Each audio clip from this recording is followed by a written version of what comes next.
हिनी take tutors channel में आपका स्वागत करती हूँ। चलो सीखना शुरू करते हैं। इसी तरह के रोचक और उपयोगी वीडियो के लिए चैनल को सब्सक्राइब करें, लाइक करें और तो चलिए आज सीखने के एक ऐसे कमाल के तरीके के बारे में बात करते हैं जो इस तेजी से बदलती दुनिया में करियर में आगे बढ़ने और सफल होने के लिए बहुत जरूरी हो गया है।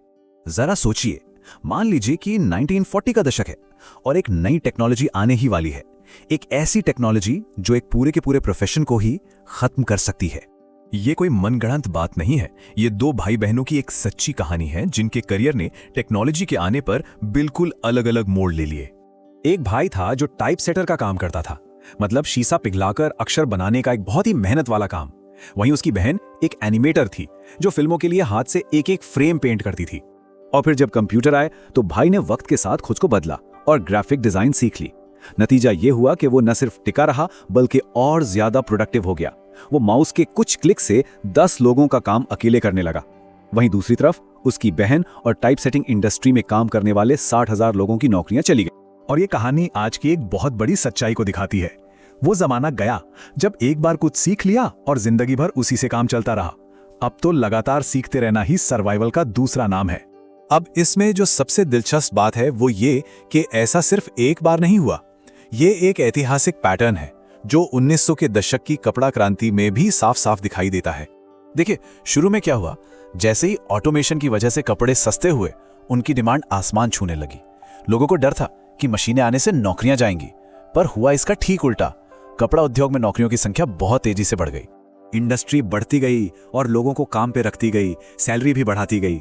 और ये तब तक चला जब तक कि बाजार पूरी तरह सैचुरेट नहीं हो गया और आखिर में सप्लाई डिमांड से कहीं ज्यादा हो गई। इसका नतीजा ये हुआ कि मजदूरी गिरने लगी और नौकरियां जाने लगी, जिससे एक उल्टा यू जैसा कर्व बन गया। तो यहाँ सबसे जरूरी बात यह है कि अगर हम वक्त के साथ नहीं बदलते तो बड़ी से बड़ी इंडस्ट्री भी नीचे आ जाती है।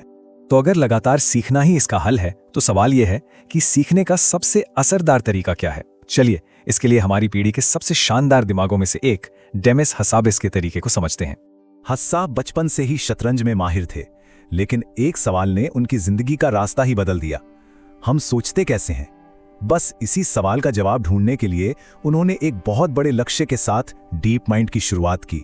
उनका मकसद अलग अलग समस्याओं के लिए अलग अलग टूल बनाना नहीं था, बल्कि वो एक ऐसी यूनिवर्सल प्रॉब्लम सॉल्विंग मशीन बनाना चाहते थे जो हर वो काम कर सके जो एक इंसान का दिमाग कर सकता है, यानी एक आर्टिफिशियल जनरल इंटेलिजेंस या AGI। अब इतना बड़ा लक्ष्य हासिल कैसे हो? उन्होंने इस बड़े गोल को छोटे छोटे मैनेजेबल प्रोजेक्ट्स में तोड़ दिया। शुरुआत हुई AI को सिखाने से कि सीखा कैसे जाता है, और इसके लिए उन्होंने गेम्स का इस्तेमाल किया। गो और स्टारक्राफ्ट 2 जैसे मुश्किल गेम जीतने के बाद आलोचक पूछने लगे कि ये सब तो ठीक है, पर असली दुनिया की कोई प्रॉब्लम कब सॉल्व करोगे? वो इसका जवाब एक बहुत ही शानदार तरीके से देने वाले थे। हसाबिस और उनकी टीम ने प्रोटीन फोल्डिंग की गुत्थी सुलझाने का बीड़ा उठाया। ये बायोलॉजी की सबसे मुश्किल और जरूरी पहेलियों में से एक है। ये इतनी जटिल है कि एक PhD स्टूडेंट को सिर्फ एक स्ट्रक्चर को मैप करने में 5 साल लग सकते थे। सोचिए, पिछले 50 सालों में पूरी इंसानियत की वैज्ञानिक कोशिशों के बाद हम सिर्फ 1.5 लाख प्रोटीन स्ट्रक्चर ही मैप कर पाए थे। और फिर 2022 में डीप माइंड के अल्फाफोल्ड ने 20 करोड़ से ज्यादा प्रोटीन स्ट्रक्चर्स को सॉल्व करके दुनिया भर के लिए मुफ्त में जारी कर दिया। इसने इंसानियत की तरक्की को अरबों साल आगे बढ़ा दिया और हसाबिस को इसके लिए नोबेल प्राइज भी मिला।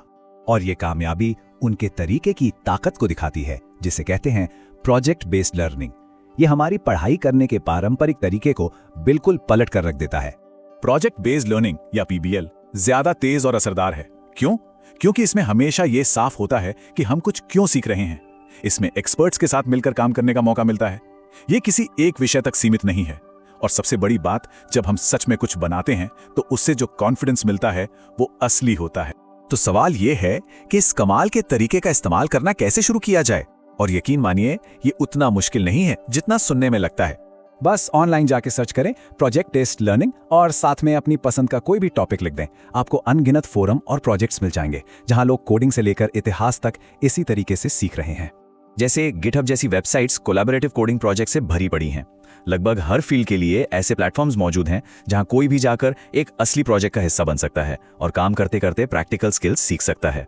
और आखिर में नवल रविकांत की एक बहुत गहरी बात जो सीखने का असली मतलब समझाती है ये सिर्फ घंटे गिनने के बारे में नहीं है, बल्कि ये असल में समस्याओं को सुलझाने, गलतियों से सीखने और बार बार कोशिश करके महारत हासिल करने के बारे में है।